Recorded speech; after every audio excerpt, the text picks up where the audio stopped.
afternoon, everyone. This is Tita Lavinia of Titas of Pageantry. And as always, meron tayong opportunity to get to talk to personalities in pageantry. So sa ngayon, pagbibigyan ko kayo, alam ko naghahanap kayo ng testosterone dito sa channel na to. And I am so happy to finally bring a man back to this channel. Good morning! Good morning pa Good sa'yo dyan, morning good po. afternoon na yan.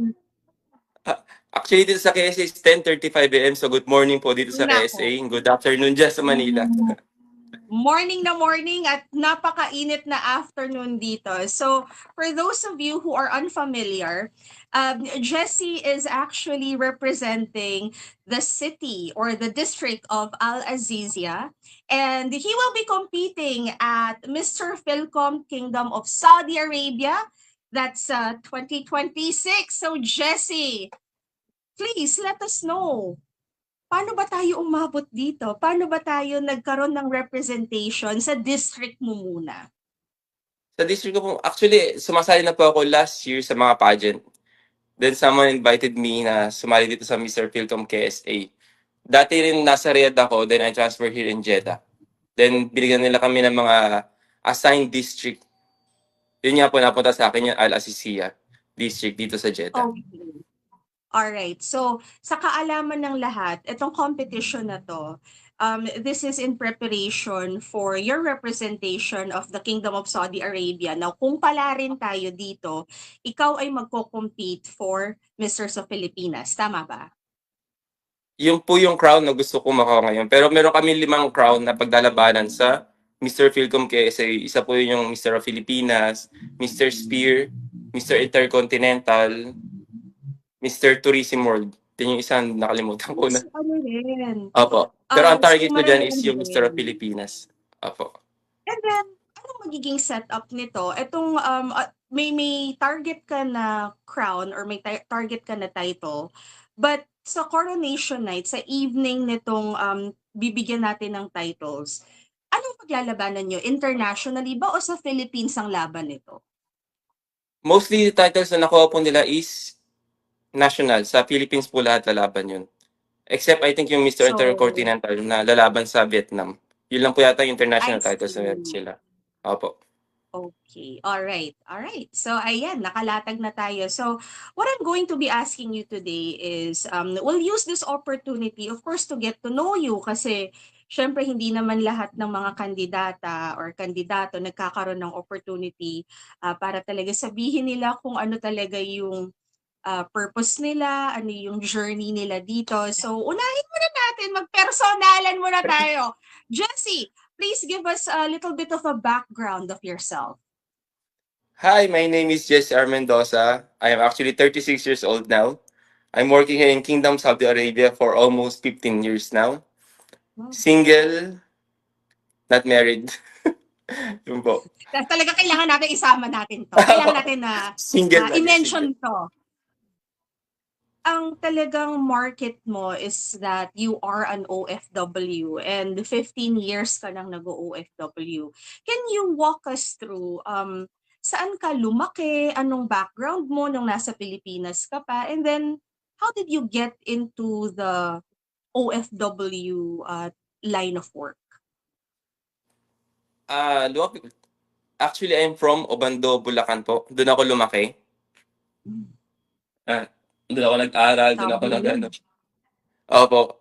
Then, itong OFW is not a choice of mine, but kailangan lang kasi parang ano eh, yung iniwan kami ng tatay ko noon, need ko mag-abroad, need ko mag-provide sa family ko. So yun, nag-decide ako na mag-abroad kasi dito mas malaki ang kita. Nandiyan sa Pinas po. So yun. Okay. If it's okay, syempre gusto namin mangalkal. I mean, yung storya mo na inabandon ng papa is actually no different from a lot of the stories na meron tayo dito sa Pilipinas. Yes. Ako mismo may ganyang type ng storya din ako sa pamilya ko, and I know of countless others who had to step up. Why did you have to step up? Is it because panganay ka? Is it because ikaw lang yung may kakayanan mag-step up para sa pamilya mo? Actually, I'm a middle child. And parang yun naging priority. Alam mo naman sa mga Pinoy, di ba? Parang kahit hindi sabihin ng magulang kailangan ano mo yan. Parang yun ay magiging i-prioritize mo. Maging breadwinner ka. And yung kuya ko noon, although nagpo-provide siya sa amin, may pamilya na rin siya. So, hindi na rin niya kayang yung 100% ng kita niya ibigay sa amin. So, yun, kailangan ko mag-step up. Kailangan kong mag-provide sa family ko. I Yun po. see. And 15 years is pretty substantial. Hindi mo naman masabing baguhan ka dyan. Have Ano, you always worked in KSA or meron ka bang ibang mga pinagtrabahuhan ng mga bansa? 15 years in KSA po. Pero nagtrabaho din ako sa Pinas before ako mag-KSA. Nagtrabaho din ako sa Kenny Rogers sa Mang Inasal for at least 1 year. Then nagpunta na po ako dito. I came here since And when I'm 22 years old po. Ganun. and then 36 also, medyo matagal-tagal na nga. Ah, Alam mo, matagal. it's nice that you mentioned that you work in like Mang Inasal, Kenny Rogers. Sa totoo lang kasi, Jessie, ako mataas ang respeto ko sa mga nagtatrabaho sa fast food Opo. companies. And the reason for this was because nung nag-aaral kasi ako, very sheltered, hindi rin ako pinapayagan na lumabas. Gusto ko sanang mag-part-time job. Hindi naman ako pinapayagan. Hindi ko rin naman alam kung ba't ko kailangan ng part-time job. Siguro parang feeling ko nung time na yun, parang nahihiya siguro ako na provided sa akin lahat. So nag-try ako ng part-time job. Nag-try ako sa isang fast food chain, hindi ako makapasok-pasok kasi mabagal akong kumilos. So, yung mga kasamahan ko, nag-try din sila ng fast food, nakapasok sila, hanggang sa nagtuloy-tuloy sila nag-abroad. So, ako Opo. nagstay lang dito. Nakahanap naman ako ng sarili kong path, pero tinitingnan ko yung bilis ng galaw nila, yung level ng stress nila, at saka yung level ng ah, pagtanggal nila ng stress sa bilis kumilos, kaya ang masasabi ko mataas talaga ang respeto ko, Jessie.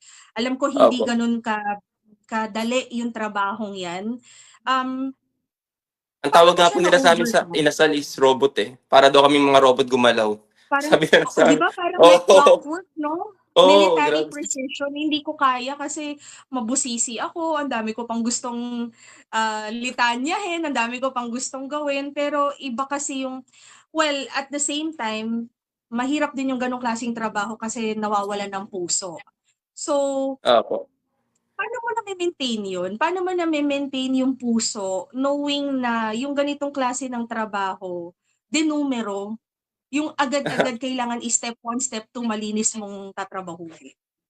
Yun nga yung sinasabi sa akin ng mga co-workmate ko eh. Sabi, alam mo sobrang busy namin, sobrang busy natin. Puwede na ako pang kumanta, na ako pang tumawa. Pero parang yun lang ako eh. It's just work 'no, matatapos din 'to.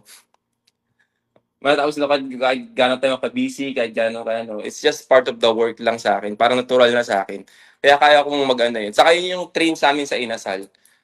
Kumbaga kailangan lagi kami naka-smile. So, we always do some activities para mapa-smile namin yung co-workmate namin na parang stress na, parang haggard na sa ano. So, nagbabato kami ng mga joke. So, yun yung parang na-carry over ko dito sa KSA. Parang ako yung nagiging parang clown nila para hindi sila parang hindi maging stress-free yung ano. Although Pang-pageant na stress-free na clown. siya. Oo, parang gano'n. So, yun. So ano ka talaga, very people person oriented ka talaga, like hindi ka masyado mahiyain, very very game ka naman dito sa mga kasamahan mo, Mahiyain ako sa tingin ko mahiyain ako, pero 'pag sa gano'n sa trabaho, trabaho po ako. Sobrang trabaho. professional sa trabaho, opo. Trabaho talaga. Pero I can say that I'm a shy person. Ito, nahiya akong mag-ano, pa-interview ngayon. But, Oo nga, yun, sabi nga na-overcome. sa'kin ano, sabi sa'kin, pa-check mo na ng question. Sabi ko, "Hindi, chika lang kami." Kasi mahirap kapag naka-question tayo, mawawala tayo sa flow. So kailangan maganda yung natural na na I take cue kung ano yung mga nasasabi mo, and I'm really very Opo. interested kasi syempre pagdating mo working from Inasal, KFC, pagdating ngayon diyan, agad-agad ka ba nakahanap ng work? Opo, may work na siya actually. Sa Pinas pa lang pumipirma na kami ng kontrata sa work. I I work see. here as a barista for 5 years po sa KSA. Then nag-transfer ako ng company na naging waiter ako sa steakhouse dito hanggang sa na-promote ba ako ng captain, ng senior captain, then supervisor po I dito sa see. So palagi steakhouse. kang nasa Opo. nasa food Restaurant, service. food I see. service. Ah, Naku, di ibig sabihin pala nito, very discerning ka kung dadalhin ka ulit dito sa Pilipinas, lalabas ka ng mga kaibigan mo, family, medyo mataas na pala yung level mo ng wow. pagkilatis ng ang dami na kasing cafes, ang dami na ring restaurants dito. Opo. Sana gano'n, pero I don't know, I always put my feet on the ground. Okay. Akala ko natatawa lang ako kasi may mga kasama ako na siguro sa sobrang dami na na-try ng mga coffee shop. So, ang bilis-bilis lang magsabi, ay, hindi ganito kasarap. Iba pa rin yung parang sobrang broad na ng taste level nila pagdating sa pagkain na kaya na nilang i-discern kung ano talaga yung masarap, ano yung masa lang. So, malawak na pala talaga yung experience mo sa food industry. Yeah, I can say that also po. Do you have any plans of coming back to Manila? Maybe putting up your own restaurant, putting up your own cafe? That's what my plan 5 years from now po. Pero Hmm, mag-focus muna ako sa goal ko na makuha yung crown. And makauwi ng ayun. Pinas this year after ko makuha yung crown. Um, Opo. in terms of like pauwi-uwi sa Pilipinas, do you get to do this regularly or talagang medyo may sacrifice on your part? So, yun, nag-transfer ako ng company last 2018 sa steakhouse po. 8 years ago, hindi pa ako nakauwi ng Pinas. From 8 years naman, hindi pa nakauwi ng Pinas. Kasi yung dapat magbabakasyon ako noong 2020, nagkaroon na siya ng COVID. Pandemic. Oo, pandemic. Pandemic. Oo. So, Oh, sarado po lahat ng airport noon. Dapat magbabakasyon ako. Binawi ko na siya. So, ginawa ko na ng pera. Pinadala ko na lang sa Pinas. Then, nung pangalawang vacation ko dapat, ang mahal ng ticket dito sa kasi nung palang bubukas yung mga airport eh. So, hindi rin po ako nakauwi noon. Then, itong pangatlong uwi ko, doon ako nag-start parang na-expose sa mga pageant-pageant. So, parang nilaan ko yung oras ko doon sa pag-prepare ni-local vacation ko siya. So, 8 years na po ako hindi nakauwi. So, I'm targeting na medyo makauwi ngayong year talaga. Naku, siguro naman kahit na hindi ka nakakauwi, siguro nakakabalita ka naman sa mga nangyayari sa Pilipinas. True. Parang walang Well, pagbabago. Grabe.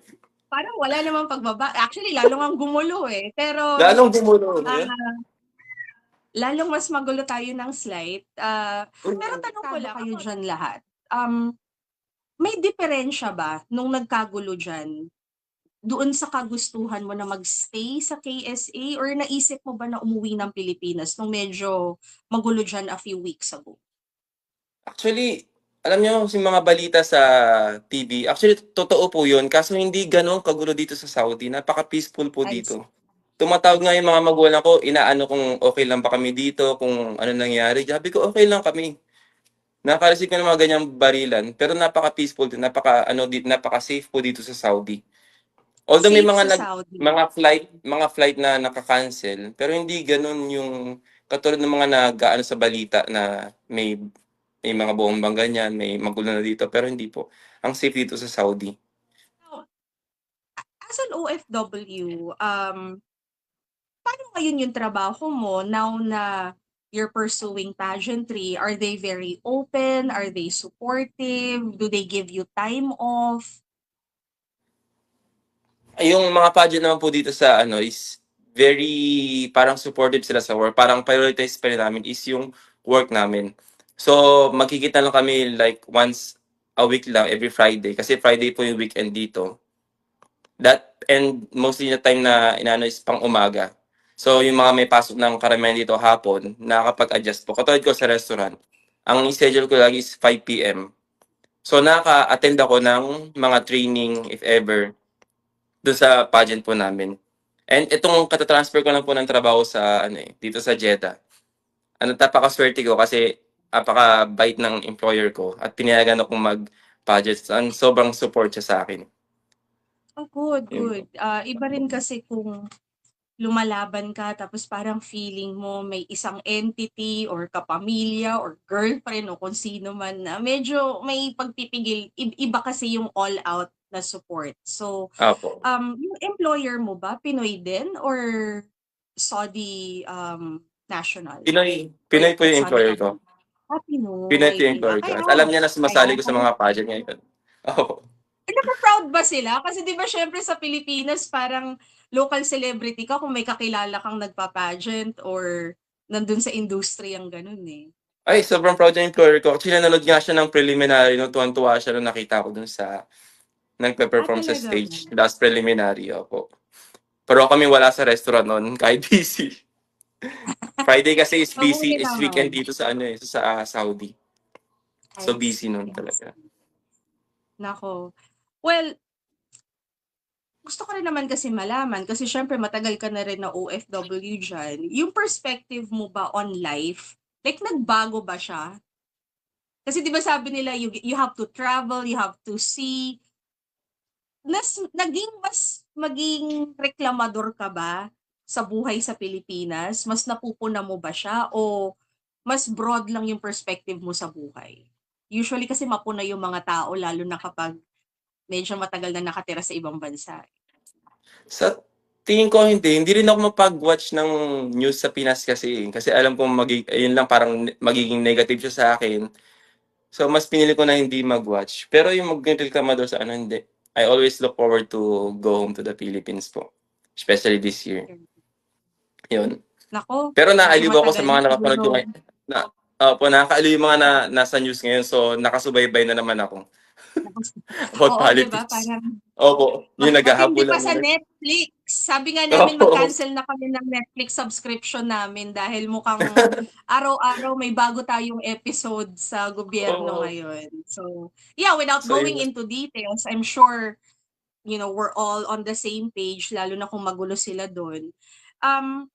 Knowing of course na magulo sila doon, kasi syempre kapag magulo ang gobyerno, magulo ang Senado, palaging napag-uusapan yung ambag ng mga OFW.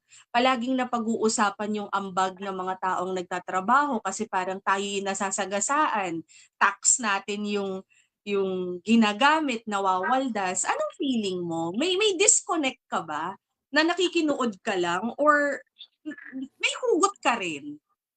Nakakagalit kasi parang ang daming parang nakakasama ng loob kasi parang napakaraming opportunities dapat kung hindi nananakaw yung mga pera, 'di ba? Ng Pinas. Sana wala kami dito sa ano ngayon, sa mga Saudi ngayon.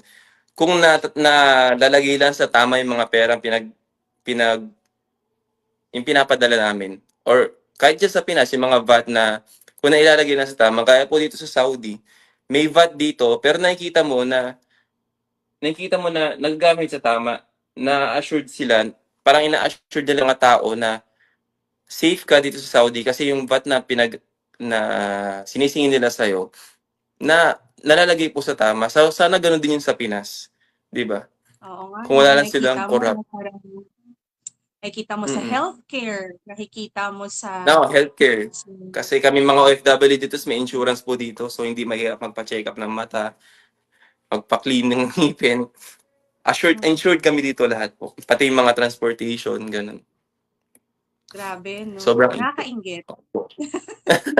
Nakakainggit, pero at least it kinda gives us hope na kayo na mga nandiyan, na mga nakakaranas ng mga benefits ng mga bansang, um, hindi gaanong corrupt, yung mm. napangahawakan niyo siya na dapat sana ganito sa Pilipinas 'no. Oo, So, true po. yes, keep your eyes open. I mean, keep your eyes open para makapag-critique kayo, para may sabihin kayo, para kayo yung meron talagang platform dahil kayo ang may napakalaki ng ambag ninyo dito sa Pilipinas. I mean, hindi mo siguro nararamdaman because, pageants on the side and then you work, pero napakalaki ang ambag ninyo dito sa Pilipinas.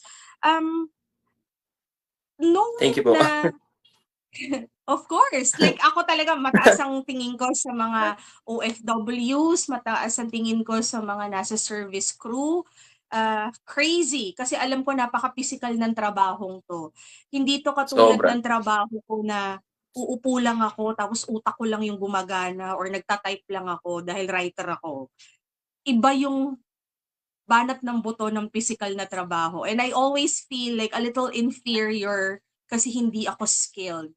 Like, unfortunately, eto lang ang kaya ko. Like, it would have been more bayani of me kung mas pisikalan yung trabaho ko. Kaya, saludo sa inyo na kaya pang magbalanse ng totoong buhay. So, I have a lot of questions about KSA kasi I know it's modern, I know that it is safe, pero siyempre medyo ilag pa din tayo sa panahon namin, nung unang panahon. Um, Siyempre yung mga tatay namin, astig ka kapag nasa Saudi Arabia ka, ikaw yung may Oo, pinakamaraming ganun. laruan, ikaw yung may mga robot, ikaw yung may mga Barbie na bonggang-bongga. But I Opo. wanna ask you, ano bang misconception na tumira at magtrabaho sa KSA? Yung misconception na gusto mong basagin? Nung first time ko dito sa Saudi, ang dami ko narinig about dito sa Saudi na mahigpit daw, na hindi ka Mm. puwedeng mag-ganyan. Actually, mahigpit talaga siya. Pero habang tumatagal na-ano ko na, eto nakakalabas ako ng naka-short, nakaka nakakapag-socialize kami, actually may inumin dito lagi, kakagawa kami ng ano. Kumbaga naano ko na nasa tao na lang 'yan. Kumbaga nasa tao na lang 'yan, siya yung parang kung may mali kang ginagawa, for sure hindi ka ano sa Saudi, parang yung gano'n bang yung conception ba na nasa tao na lang, nasa Pilipino na lang. 'Pag ba Pinoy din, ikaw din yung sumisira ng ano mo, eh, ng pangalan mo dito sa Saudi, eh. Pero kung okey ka naman, sumusunod ka na sa batas nila, it's okay. Napaka-free dito sa Saudi. Kumbaga kung ano yung mga ginagawa mo sa Pinas, magagawa mo rin po dito. Ang daming Pinoy kaya na nagpa-party dito sa Saudi every Friday. Pero Nakakapagdamit ano lang, like within the limits lang of, within the limits pa um, rin po, opo. oo, kasi So gano'n. napakalaking conversation ngayon 'yan, eh, lalo na ngayon, hindi lang ako sure kung aware ka, pero, malaking conversation 'yan dito sa'min sa Pilipinas, lalo na sa Siargao. Nagkakaroon na kami ng problema sa mga turista na, I wouldn't go into details kung anong lahi 'tong mga turistang 'to, pero parang na-take over na nila yung island, medyo salbahe na sila sa locals, namimisikal na sila sa locals. So, nanghihinayang ako kasi yung sinasabi mo na you can do everything na pwede mong gawin sa Pilipinas basta within the limits May kasi restriction pa rin po, opo. may restriction, I would say na nai-enforce ng husto yung mga policies at saka yung pagdidisiplina. I find it unfortunate na hindi natin magawa sa mga kababayan natin sa Siargao na nababalahura ng husto. So, malaki talaga siguro yung diferensya ng pagdidisiplina sa mga bansa natin. Kung nasan ka Mm. sa KSA, dito kasi sa Pilipinas parang suggestion lang, no? Suggestion lang yung pagdidisiplina, hindi talaga siya nai-enforce ng husto. Palaging may takot sa foreigners Sa una na lang, yun na nga eh. opo, So, parang it's gano'n just a sa little, una lang siya. sad. Opo. Um, on a personal note, alam ko na hindi madali yung pagdedesisyon na isang araw lilipad ako, magtatrabaho ako sa ibang bansa. Ano yung mga iniwan mo dito, Jessie, nung nag-decide ka 15 years ago? May iniwan ka bang career dito? May iniwan ka bang um, like relasyon na pa-further na sana? May wala naman akong iniwan diyan. Ang regrets ko lang is parang gusto ko pa kasi magtagal sa inasal nun. Na parang hindi pa ako ready kasi biglaan lang din yung pag-ano ko dito sa Riyadh. Sinabi lang ako ng kuya ko na, "Oh, may trabaho dito, pumasok ka na." So hindi pa ako ready talaga nun. Pero hinanda ko na yung sarili ko. Although hindi pa ako ready iwan yung magulang ko, yung family ko, yung mga friends ko. Kumbaga sige alis na lang ako para sa kanila naman 'to, yun lang. Opo. 15 years down the line, anong pinakamahirap para sa'yo diyan? Pinakamahirap, wala parang nasanay na ako, wala namang mahirap. Unang ano ko dito parang So, yung na-miss ko mga sila. holidays, yung mga Yun, yung Filipino pala. holidays na yun. Holidays, oo, napakahirap. Every time na magki-Christmas, ang lungkot dito sa Saudi. Although nandito yung mga friends mo, makapag-cope ka na. Kasi ang hirap sabihin na parang feel mo na nasanay ka na eh. Every week, every year na mag-Christmas. Pero tuwing darating yung Pasko, talagang yung homesickness, Iba. mararamdaman mo Yeah. pa rin. Opo, opo. Although sabihin mo, ay, sanay na ako dyan, mag-ano. Pero yung iba pa rin yung feeling na kasama mo sila sa Pasko. Iba yung Pasko sa Pinas. Di ba?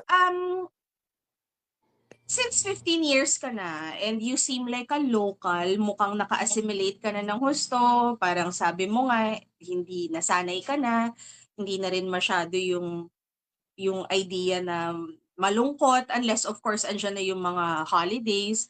Pero ano yung biggest lesson ngayon na natutunan mo sa sarili mo sa 15 years mo dyan na nagtatrabaho? Ang biggest lesson na natutunan ko, I think, yung pagiging resilient. Ang dami kasi nangyayari dito, ups and down. Hindi lahat up, pero matututo ka na maging resilient talaga. Lalo mag-isa ka sa buhay. Mag-isa ka dito, wala kang karamay. Mag-isa kang magkakasakit. Mag-isa kang mag-isa kang malulungkot. Yun po. So, yun na natutunan ko dito sa Saudi. At the same time, kailangan mo maging matatag para sa family mo. Kailangan kahit may malungkot ka, hindi mo kailangan ipakita doon. Hindi ka pwede mag-post sa Facebook kasi mag-aalala sila. Oo naman, Opo, oo naman. bawal ka mag-post ng Talaga. gano'n. Bawal ka mag-post ng kung ano mai-wo-worry nila. So, Totoo, gano'n. totoo. Natutunan ko maging matatag dito sa Saudi po, na mag-isa, na lumabang Natutunan mo maging mag-isa. sinungaling, hindi maging Natutunan matatag. magsinungaling para sa kanila. Oo, Yun. totoo yan. Opo. Okay, well, sa labas ng OFW persona mo, sa labas ng pagpa-pageant mo, sino si Jessie Mendoza? Like, what do you do for fun? Or do you have hobbies? Yeah, do you do anything outside of these circles? I love watching Netflix po. I also Award, love watching talaga? Ano anime. pinapanood mo doon? Sa Netflix ngayon, pinapanood ko, katatapos ko lang manood ng ano yung pinanood namin nakaraan. Nalimutan ko na. Parang movie yun eh. Yung swap, yung anime. I love watching animated. Opo. Ay, you do? Talaga ba? Oo. Hindi ko masyado maalam sa anime, but there's a certain anime that I super duper love. Alam mo yung Ghibli? Ay, yung Studio mga Ghibli Ghibli? animation. Ayun pala, Oo, nakailang movies na kami dito nun. Paulit-ulit din. crazy. I love, I'm a Castle in the super Sky. duper fan. Oo. Yes. Yan. Howl's Moving Ulit-ulit ko din Castle. pinapanood yun. Ponyo. Ponyo! May pusa akong Ponyo. Marami akong pusa. So, they're named after Ghibli characters, some of them. May Pero Ponyo ako. pinaka-favorite yung watch is yung One Piece na anime. One Piece! Hindi palagi Maka nasa One Piece Netflix talaga yun ako. kasi di ba Apo, may ayun. live action. May live action, pero mas preferred yung anime. Ayoko na live Yeah. action. Hindi nila ako na Gusto mapaiyak ko sana sa live gusto ko action. sana mapanood kasi parang napakalayo ko na eh. Nasundan mo ba?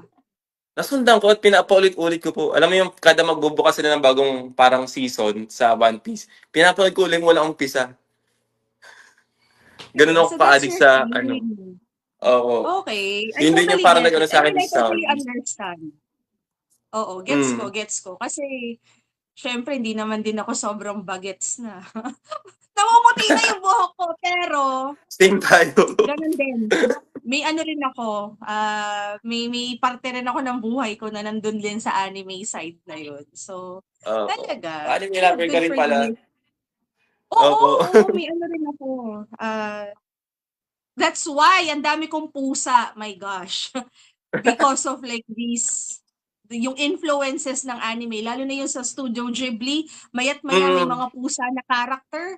So kapag may similar na ganong pusa, ayan na naman, meron na naman akong bagong pusang ganon. So, Actually, yung talaga. animation ng Ghibli, nakaka-relax siya. Panoorin. Oo, oo. Oo, lalo What yung 'pag about nasa Filipino environment na. animation? Ay, very Hmm? environmental, that's true. That's true. Ang ganda. What about Ang ganda yung Filipino animation? Medyo familiar ka ba? Medyo nakakanood-nood ka ba? Pinanood ko yung nasa Netflix, yung parang Vampire Hunter siya. Nalimutan ko na yung title. 13. Yung mga 13 yun. Ako, gusto Okay ko naman. yun. Yung Okay naman. nagchikahan na nung notes ko ano ko pinapanood. Pero mas gusto ko siyang panoorin nung nasa Japanese na siya. Okay, wait. Japanese Again, subtitle. hindi ako masyado maalam, pero meron akong paboritong anime. It's a Japanese anime. Ewan ko kung napanood mo na. Samurai Champloo, alam mo? Hindi ko po alam. OMG, I-search ko ngayon. panoorin mo yun. I-search ko Samurai ngayon yun. Champloo, go! Ano siya? Para siyang 18th century, no, not 18th. Was it 18th century? 18th or 19th century Japan, nung nakikipagpuksaan pa sila sa mga Dutch. Tapos mga samurai to, pero yung soundtrack nila, very modern, like rap, hip-hop, Recently modern na po yan? yung well, mga nasa 2000s, mga nasa mid-2000s. Wait, hahanapin Sige, ko nga. search ko. Saglit, I-search ko teka rin yan. lang. I-google ko nga. Wait, samurai. Teka. Ganyan nag-uusap yung mga anime lover talaga eh. Nagpapalitan Kaya ng nga. anime na panoorin. Okay, wait. Samurai Champloo, kailan ba to? Para siyang tungkol sa isang Ronin, pero very rockstar yung datingan ng episodes nila. Tapos I see. palaging, Mukhang interesting nga. basta sobra, promise, like look it up. Siguro may ilang episodes lang yan. Ilang, nakipag-checkahan na lang ano eh.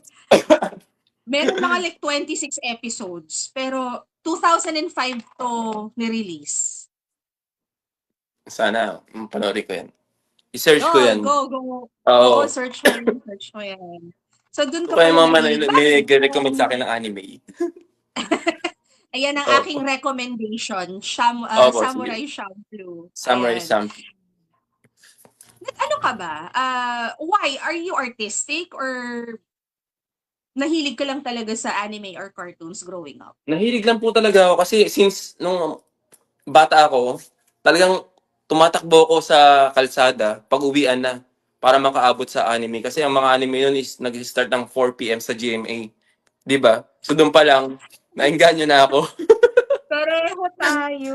Diyos ko, nabuhay din ako sa cartoon sa TV.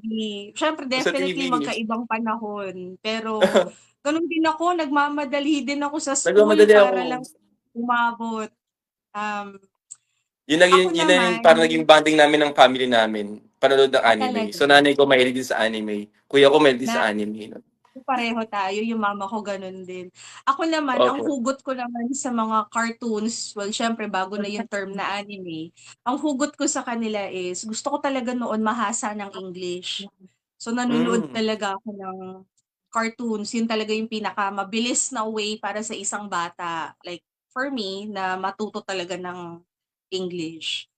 So, at Ikaw saka ano, mga ako si story. yung mga biblical story. Kasi may pag pinag-aaralan mo sa school, nakaka-bore. Pero kapag Oo. naka-cartoons na siya, Ay, diba? parang alam ko yun. Yung nagta-time travel sila. Oo, Superbook, Oo. tsaka Flying House. Superbook. Yung nagta-time travel sila na ano. Kaya Oo. panood ko rin yun. Naku, ano ba to? Yung mga panahon naman natin, nakakaloka. Pero yes, it's always so nice to go back kasi meron palang may alam nun, no? Meron pa palang may kilala nung mga characters na yun. Medyo wala na akong Opo. makausap na ganyan ngayon dito sa pageantry. Alam mo ba? Napakahirap maghanap ng kausap. Yung mga anime kasi ngayon, syempre, parang very K, K-anime, J-anime. Medyo mahirap sundan. Pero yes, mahirap maghanap ng may alam ng Superbook and Flying House na tinuruan ka tungkol kay Jesus. Oo. Ayan. True. Ng mga mabubuting asal. Ayan. Speaking of mabuting asal, if you don't mind me asking, your parents, they're still together? Hindi na po. Ay, Lumabas hindi yung na. ano, hindi na. Nung nag-second year pa ako, doon na kami iniwan ng tatay ko. Nag-abroad siya. Okay. Tapos yun, suddenly hindi na siya tumawag, nag-ano. So yun, they're separated po. Um, so when they separated, pero second year high school ka pa nun, paano ka nagtapos?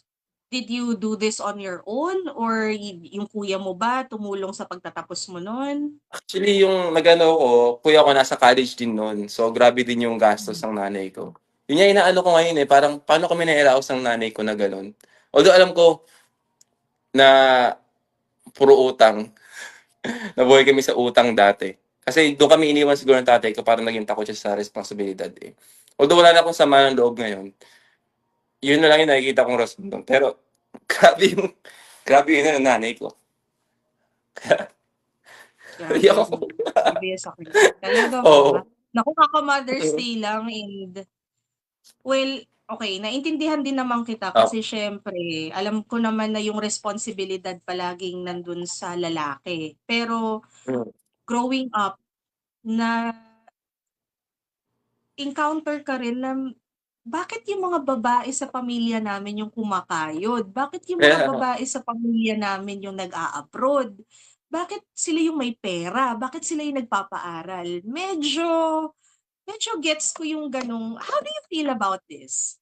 Na may ganong vibe, na parang yung babae sa pamilya yung kumakayod para may maitaguyod. ako, kaya sobrang respect ko din sa mga tita ko. Ano ko parang sobra yung respect ko sa mga babae. Dahil nung lumaki ko sa mga tita ko, sa nanay ko. Napakaswang nila, lalo na nakita ko nanay ko na ano. Nung bata pa ako noon eh, hindi ko na-realize yung parang sakit na naramdaman ng nanay ko. Parang yung kula siya, ngayon lang pumapasok sa isip ko na, ay, ganito pala yung pinagdaanan ng nanay ko dati. Kaya pala siya umiyak ng ganyan. Actually, napag-usapan din namin last time lang din yun. Kaya sobra yung pagpupursige ko para maibalik sa kanya lahat yung lahat ng ginawa niya sa amin, lahat ng paghihirap niya sa amin nun. Kaya gano'n. Well, I want to make him I hope proud, to that make her your proud. Opo. I hope your mama is living a comfortable life right now. What about itong pagpa-pageant mo? Are they supportive? Are they kinda lost? Bakit mo naipasok yan? They're surprised lalo na sumali ko ng Surprise! last oo, lalo Oh, nung sumali ko nung last 2024, yun yung una kong pageant kasi. Surprise sila na sumali ko, ba't ka sumali sa ganyan? Kasi wala, puro trabaho lang ako ng last 13 years eh. Pero ito na yung dream ko kasi dati nung bata eh, na parang hindi siya na tupad gawa ng financial issues nga. At saka parang walang nagsusupport dati. Nung nakakilala ko ng mga tao na nag-support sa akin about sa pageant, sige go, sumali ko. Although hindi ko nanalo last 2024. Pero sabi ko sa sarili ko noon, ay babalik ako. Hindi ako pwedeng ganito lang. Parang ito yung nag-wake up dun sa dream ko nung bata ako na sumali sa mga pageant. Sabi ko, kailangan sumali ako next year. So sumali ako last 2025 with the help of people, of friends na nag-train sa akin ng pasarela, na nagkaroon ako ng parang ano nun, nagkaroon ako ng support sa damit, wala akong inalala. Happy kayo push ko to, gagaling ako dito. So yun nga, last 2025, nanalo ko as Mr. OFW. Yun yung second pageant ko. So yun, and grabe yung support ng family ko. Especially yung kapatid kong babae na bunso. Grabe yung support niya sa akin. Oo, kuya ko kasi walang pakialam. Ano yung pero gusto ko kapatid? tong himay-himayin. Gusto ko tong Mm-mm. himayin kasi medyo unusual kasi yung case mo. May mga nai-interview naman ako ng mga pageant guys in the past. Pero alam ko na sila medyo bihasa sa pagpa-pageant. Kahit dito sa Pilipinas, parang provincial pa lang, medyo kilala na namin. Mm. Tapos nag-iikot-ikot sa mga pageant franchise. Medyo mahirap kasi na intindihin. Siyempre, like ako, kung ako magkikwento, let's say sa boyfriend ko na pageant, yung boyfriend ko hindi niya talaga iisipin kaagad, aayusin ko yung katawan ko, magpa-pageant ako. May stigma pa rin lalo na sa mga straight men na Ay, sobra. nagtatrabaho, nag-o-OFW and everything. Paano mo na-overcome 'to? Like, alam ko na dream mo siya, pero paano mo siya maging dream? Who did you look up to sa pageantry nung bata ka pa? Wala akong maalala, pero yung mga sumasali doon, grabe kasi yung parang confidence nila sa sarili nila, yung mga sinusulot ng damit. Doon ako na-amaze nung bata ako. About how they, paano sila nakakasagot ng ganyan. Nasabi ko sa sarili ko na, ay, siguro kaya ko rin tong gawin sa stage. I want to do that too, nung bata ako. So yun. Pero yung Naku, stigma also na yung mga sumasali sa straight, pageant. oo. Oo, siguro nung naano ako, parang I'm one of those na one of those person na naging stigma ng ganyan. Pero nung nasali ko sa pageantry, nawala lahat yun and naging mas open yung mind ko na ganito pala sila. Ganito pala yung talaga. You cannot define masculinity kasi parang kung lalaki-lalaki yung kumilos, no? It's about dun sa pinaglalaban nila at sa confidence nila. Saka sa gusto nilang makuha dun sa pageant na yun. Parang gano'n. Now na na-experience mo yung pageantry, now na ikaw na mismo naghanap ng team mo at very rare yun, na-mention ko kasi usually yung mga pageant guys, pageant girls, tina-tap sila, sina-scout sila. It's very rare na lalaki mismo magsasabi, "I need a team, I need trainers, I need a stylist." Opo. So, now na alam mo yung trabaho na hindi ka basta dinadamitan, ikaw mismo naglalabas ng pera, ikaw mismo nagsa-scout ng mga taong tutulong sa'yo. Ano sa tingin mo ang edge mo dito sa mga kandidato na lumalaban din for your position?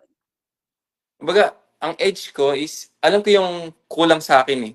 Like last year, alam ko yung kulang sa akin nung sumali ako. So yun yung pinag-focusan ko. Kulang ko sa pasarela, kulang ko sa magdadamit sa akin. So yun yung kaya nanalo ko ng crown. So this year na sumali ko, ang kulang naman sa akin is yung communications naman. Yun yung wala sa akin last year.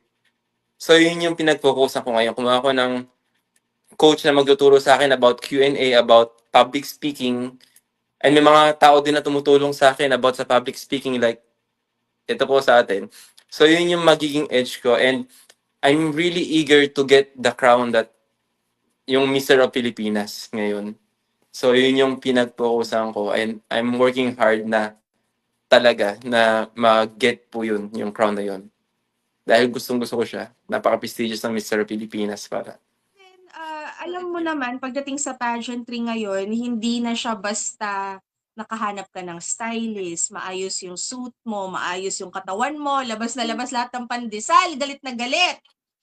Paano ngayon sa advocacy? Paano ngayon sa charity work, sa social work? Sa male female pageantry, importante siya pa din. Importante rin ba 'to sa male pageantry or sarili mo lang 'to? Importante siya dito sa male pageant na sinalihan ko po ngayon. Yung advocacy, napaka nila sa advocacy. Pinupush nila kami na may gawin sa advocacy namin. Yeah. My advocacy is just wake up. It's like a calling na pag may pangarap ka, you need to, kahit gaano yung edad mo, kahit gaano ka busy in life, dapat mong makamit yun. Katulad nung ginawa ko dati. It's a story of not giving up. It's a story of resilience, yung parang magiging advocacy ko. Like yung dati, sumali ko sa pageant, natalo ako. Hindi yung naging daan para huminto ako para makanip yung pangarap. Kasi yung natalo ko, parang ito yung nag-wake up sa dream ko nung bata ako na na about sa pageantry. Ito yung nag-wake up, parang gumising sa dream ko noon.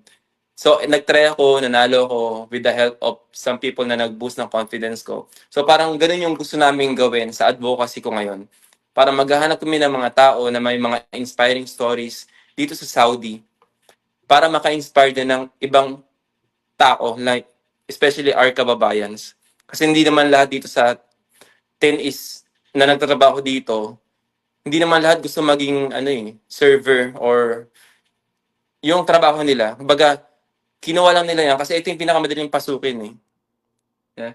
And like me, akala ko dati na ito na magiging buhay ko hanggang sa pagtanda ko na magiging server ako. Na hindi ko inisip na isang araw pala magkakaroon ako ng kaibigan or mga tao na susuporta sa akin na mag-wake up dun sa dream ko. So, yun yung gusto namin gawin dun sa advocacy ko ngayon, which is yung just wake up. No? If they just wake up and chase their dream, parang ganun lang. My last question for you is this. Para sa'yo, how would you define a modern, impactful Filipino gentleman? I can see, yun nga, hindi mo siya gentleman kasi parang hindi mo siya ma-define as how manly they behave, no? Or how masculine they are. Ako masabi ko na gentleman ako kasi I'm a man of resilience. I'm a man of na hindi na nag-give up sa dreams nila. No? Baga, inaano ko tong personal growth ko. Parang inaano ko siya na kung paano ko magkaka-inspire pa ng maraming tao. So I can see myself as a gentleman na ganun. How I build my story to become a great story for others. Diba? So, may saying nga na sabi, try and try until you die, diba? May mga saying na ganun. Pero sa akin, ang pinaka-saying ko is, try and try because I don't want my dreams to die. So, yun yung pinaka-saying ko. Baka yun yung mag-ano ng... So, I can say that I'm a gentleman dahil ganun. Okay. All right. Opo. Well, we would love to have a gentleman, of course. Do well in KSA. If you compete well enough, we would love to see you compete here in Manila. We'd love to listen to more of your stories at ano yung mga naging achievements mo dyan. Jessie, could you please invite our viewers, our fans, how can we support you? Ano yung mga pages para masundan namin yung journey mo? And yes, please give us some dates. Ano bang mga ilo-look forward namin sa mga competitions na sasalihan?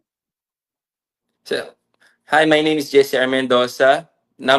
Candidate number 4, Al-Asisia District, City of Jeddah. I-invite ko po lahat ng viewers sa Tita Lavinia na manood ng aming Grand Coronation Night sa July 10. Follow nyo lang po yung page ng Mr. Philcom KSA 2026 at Tanchoyli Production. Yun lamang po. At in-invite ko rin sila mag-vote sa akin through Vantel. Opo. Andun po yung link sa page ko, Jesse Rapelo Mendoza. Yun lang po. Ayan, lalagay natin yung mga links na yan. And Yes. what about Just Wake Up? Do you have a page for that na open na or is it still under construction? Meron Yeah. ba silang pwedeng i-check out? Just Wake Up is under Connect Pro Organization. Din po yung link sa page ko din. Isend ko rin po sa kanya. Ayan. Sila yung nagpo-post So, ng mga ano ng Just Wake Up, yung Connect Pro Organization page po. Sige, kukunin ko tong mga information na to para ma-flash natin sa screen para makatulong din. All right. So, Jesse, I know that you are a very busy man. Thank you so much for lending some of your time here. It was very interesting. It was a refreshing perspective on someone na kayang ibalanse yung trabaho niya and do something for fun, but at the same time also invest on it. I would think na hindi mo to ginawa just because bored ka, wala kang magawa. There is purpose. There is reason There is for purpose this po. passion Opo. for you. And then thankful din sa Choyli Production kasi nagkaroon sila ng gantong advocacy. And naisip, yun, parang dati sa mga pageant ko, wala akong advocacy na ginagawa eh. So at least ngayon may gagawin ako. And excited ako na maka-inspire talaga ng mga tao about dun sa advocacy ko. And I'm very thankful po sa Choyli Production, sa Mr. Philcom KSA 2026. Yun po. Ayan. Maraming salamat. Sana may makapanood nito na marami-rami kasi you know, the power of inspiration, malakas actually. You were inspired by anime, you were inspired by your mother and, you know, people who were like resilient around you. I'm sure you can inspire others. We cannot wait to see you succeed. So, Thank you po. antayin ka namin and Yes. we See want you in your the Philippines. socials to show this, right? See you in the Philippines po, no?